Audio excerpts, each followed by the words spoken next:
On board, you'll find life-saving equipment designed to protect you from drowning. This is often very visible, as it is brightly coloured. To make it easier to see at night, most equipment is fitted with reflective tape that reflects the light from torches and searchlights. Lights are fitted to some lifebuoys, while all SOLAS life jackets are fitted with a light and whistle so you can attract attention during darkness or poor visibility. Lifebuoys can be used to prevent drowning by helping someone remain afloat. There are various types, some of which have attachments fitted. Those without attachments are easier to throw overboard, but they are not as effective when attempting a rescue. Some lifebuoys have lights attached. Though the attachment makes it harder to throw, the light turns on automatically when it's thrown overboard, helping to reveal its location at night. Others are fitted with buoyant lifelines, so the person in the water can be pulled alongside and rescued. There is also a lifebuoy with a light and smoke signal, also known as a man overboard buoy. This is fitted on the outer part of each bridge wing, stowed in a cage with a quick release system. A rope connects the lifebuoy to the smoke and light container, which is activated by the weight of the lifebuoy when it is released. When it hits the water, orange smoke and light is activated, ensuring it is visible both during the day and at night. The smoke and light will last for 15 minutes. Hypothermia occurs when the human body temperature drops below 35 degrees Celsius. When hypothermia begins will depend on the seawater temperature and length of time the person is in the water. Generally, if the water is between 3 and 5 degrees Celsius, a person's expected survival time would be below 3 hours, and unconsciousness would occur within 1 hour.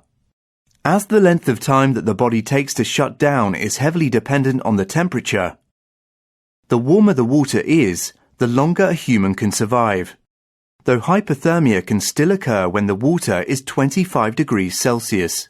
The colder it gets, the less time it takes for the body to shut down. But if the water is less than 3 degrees Celsius, it can take less than 15 minutes to make a person unconscious, with death occurring soon after.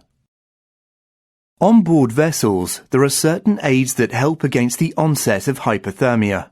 The first is a thermal protective aid, also known as a TPA. This is like a thin plastic sleeping bag.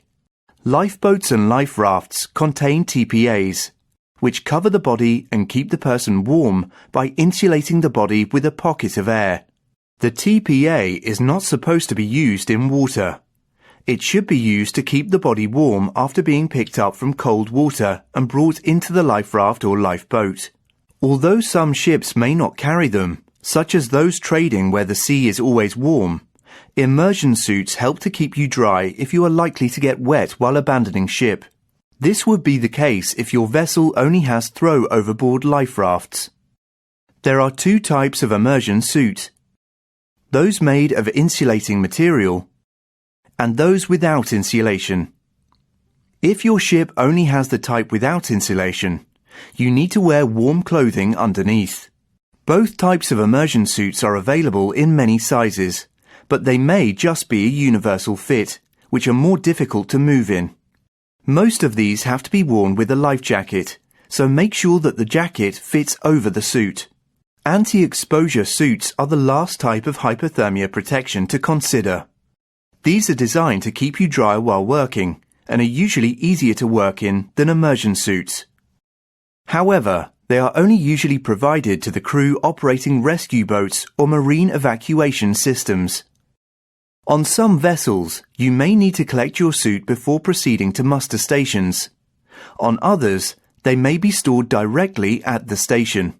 Check your safety plan to learn the location of these and familiarize yourself with where hypothermia aids are stored. There is more than one type of life jacket that can protect you from drowning. The two most common types are the solid foam buoyancy and the inflatable, which are easier to move in and allow you to use your hands more freely. Both types of SOLAS-approved life jackets are constructed so that they turn you in the water and keep you floating with your face up, even if you are unconscious. Some life jackets are marked on front and back to indicate the correct way to wear them. You will find it easier to swim with your face upwards while wearing a life jacket. Extra large jackets are also available. Inflatable life jackets might be supplied where a free-fall lifeboat is fitted, or to allow easy movement for launching crews. Some inflatable life jackets are protected by a cover and will inflate automatically in water. In case of damage, these have 2 separate flotation chambers. If they leak, you can top them up by blowing into the tube. Just like other SOLAS foam-filled life jackets, the inflatable life jackets also turn you to keep your mouth and nose clear of the water. Ships that carry children who are too small to use adult life jackets will have special ones provided. The same bright colours, whistles, reflective tapes and lights are used, and the size will be marked on the jacket. For infants, life jackets or buoyant cots might also be provided. Non-SOLAS inflatable life jackets or other lightweight solid buoyancy aids might be provided for overside or on-deck working.